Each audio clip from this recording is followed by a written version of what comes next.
श्रोतेहो नमस्कार. कार्यक्रमात सर्व रसिक श्रोत्यांचं मनापासून स्वागत. श्रोतेहो, कार्यक्रमामध्ये आपल्या परिसराचा आपला आवाज रेडिओ TJ89.6 FM वरून आज आपण संवाद साधणार आहोत. ते मुक्काम पोस्ट गिरवी, तालुका फलटण, जिल्हा सातारा येथील कुमारी ज्ञानदा सचिन कदम हिच्या बरोबर. जिस कवि की कल्पना में जिंदगी हो प्रेम गीत, उस कवि को आज तुम नकार दो. श्रोतेहो, ऐकूयात या संवादाचा क्रमशः भाग. भीगती मसों में आज फूलती रगों में आज आग की लपट का तुम बघार दो. माझं भविष्याचं काही नियोजन केलंय का? मला हे करायचंय. काय करायचंय? सायंटिस्ट बनायचंय, नाहीतर IAS ऑफिसर. बर, मग त्याची तयारी आतापासून चालू केली आहे.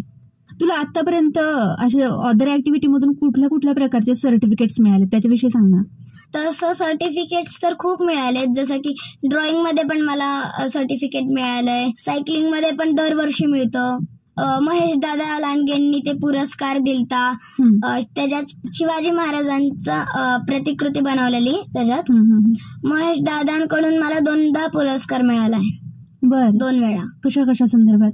ते गड किल्ल्यांचं होतं ना, तेव्हा एकदा मिळाला.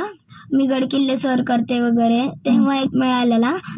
आणि अजून एकदा मिळालेला कोणता तरी, त्याला खूप वर्ष झाली, मलाच आठवत नाही. आणि गड किल्ले पण मला आठवत नाही, तेव्हाच मी सुरू केलेत, म्हणजे एवढी लहान होती मी. बरं, त्याचे व्हिडिओज वगैरे असतील ना तुझ्याकडे? हो. आता तू सांगितलंस की तुला भविष्यामध्ये सायंटिस्ट व्हायचंय किंवा IAS व्हायचंय, हे नाही तर ते, पण ह्या 2 पैकी तुला काहीतरी करायचं आहे. त्यासाठी रेडिओ TJच्या तुला खूप खूप शुभेच्छा. पण आता मला सांग की तू एवढ्या सगळ्या ऍक्टिव्हिटी सांगितल्या, ज्याच्यामध्ये क्लाइम्बिंग आहे, सायकलिंग आहे, स्विमिंग आहे, भगवद्गीतेचं वाचन आहे, हार्मोनियम, ट्रेकिंग, संस्कृत भाषेवर तुझं चांगलं प्रभुत्व आहे, तुला हँडरायटिंग चांगलं जमतं, स्पोर्ट्समध्ये तू आहेस सगळ्या, त्याबरोबर तुला पुरस्कारही मिळालेले आहेत, पण सगळ्या मेडल्स पण आहेत. अच्छा, मेडल्स पण आहेत. मग तुला सगळ्यात आवडता छंद कोणता? आवडतं तसं क्लाइम्बिंग मला खूप आवडतं, आणि स्विमिंग पण. अच्छा, मग ह्या स्विमिंगसाठी काही वेगळे कोच वगैरे आहेत का तुझ्याकडे? तू स्वतः शिकतेस? नाही, मी असंच जाते स्विमिंगला, आणि क्लाइम्बिंग साठी कोच आहेत. बर बर बर. स्विमिंग तुझ्या बाणाने तू करतेस, जसं जमेल तसं. स्विमिंग तुला तुझ्यासाठी जमलं पाहिजे एवढं तू शिकलेली आहेस. मी आधी स्विमिंगच्या क्लासला जायचे, म्हणजे तसं मला मामांनीच शिकवलं कोरोनामध्ये. बर, गावाला गेलतो तेव्हा. अच्छा अच्छा, गावाकडे तू पोहायला शिकलेली आहेस. आता तू सांग की आता तुझ्या वयाच्या ज्या काही मुली आहेत, ज्या 4थी मध्ये आता शिकतायत, त्यांच्यासाठी जर तुला काही सांगायचं झालं तर काय सांगशील? त्यांच्यासाठी सांगायचं झालं तर मी हेच सांगेल की म्हणजे सगळ्यांना सेल्फ डिफेन्स यायला पाहिजे, आणि ज्यांना जमत असेल, म्हणजे जर त्यांच्याकडे वेळ असेल भरपूर, तर त्यांनी माझ्यासारख्या ऍक्टिव्हिटीज कराव्या वगैरे. शस्त्र आणि शास्त्र हाती घ्या. शस्त्र हाती घेतले तर मनगट बळकट होईल, आणि शास्त्र हाती घेतले तर मन बळकट होईल. जेव्हा मनगट आणि मन बळकट असेल तेव्हा कोणासमोरही आबला म्हणून झुकावे लागणार नाही. नक्की, नक्कीच नक्कीच. किती छान विचार आहेत ग तुझे. आणि नक्की तुझे हे जे संदेश आहेत ते आपल्या सर्व विद्यार्थी मैत्रिणींसाठी, तुझ्या बालमैत्रिणींसाठी खूप उपयोगी ठरतील अशा आपण अपेक्षा करूयात. ज्ञानदा, तू आता सगळ्या गोष्टीमध्ये अव्वल आहेस, म्हणजे क्लाइम्बिंगमध्ये, सायकलिंगमध्ये, संस्कृत भाषा, हँडरायटिंग, स्पोर्ट, स्केटिंग, ABP माझाला न्यूज सुद्धा आली, तू गड किल्ले 50 पाहिलेले आहेत, साहित्यामध्ये तुझी चांगली कमांड आहे, इंग्रजीमध्ये तू पद्य लिहिलंय, मराठीतही तुझं लेखन चांगलं आहे, तू सोशल मीडियावरती सुद्धा ऍक्टिव्ह आहेस. हे सगळं तुझं करत असताना जर तुला असा प्रश्न विचारला की आयुष्यभर तुझ्या स्मरणात राहतील असे जर काही प्रसंग सांगायचे झाले तर काय सांगशील? सायकलिंग मध्ये तर मी आळंदी ते राळेगण 100 किलोमीटर सायकल वरती गेलते. तिथे 5वं राज्यस्तरीय पर्यावरण संमेलन होतं, तिथे अण्णा हजारे भेटलेले. बर, मग त्यावेळेस तू जो प्रवास केला 100 किलोमीटरचा, तो किती सगळ्या ग्रुप तुमचा होता? एक मुलगा होता आणि मी होती. बर, त्याचं नाव तन्मय होतं.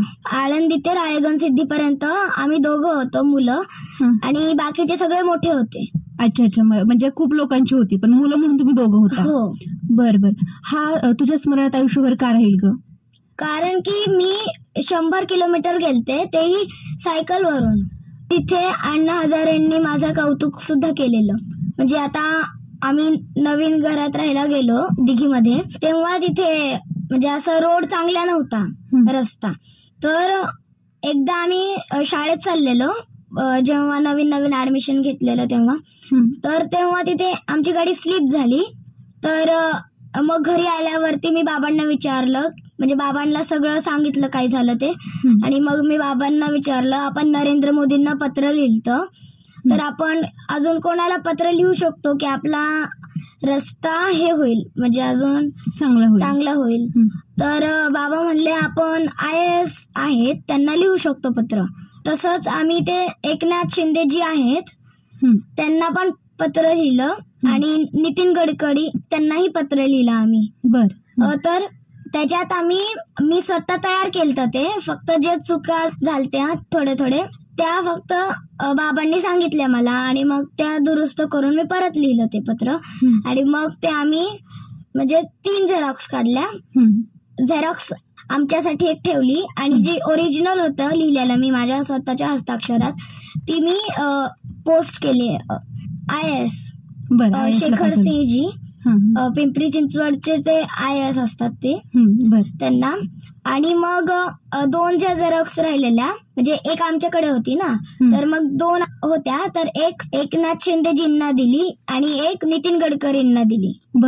ह्याचा काही उपयोग झाला का पण? हो, आता रस्त्याचं काम पण सुरू झालंय, ते होईल थोड्या दिवसात. आता पावसाळ्याच्या आधी म्हणलेत ते.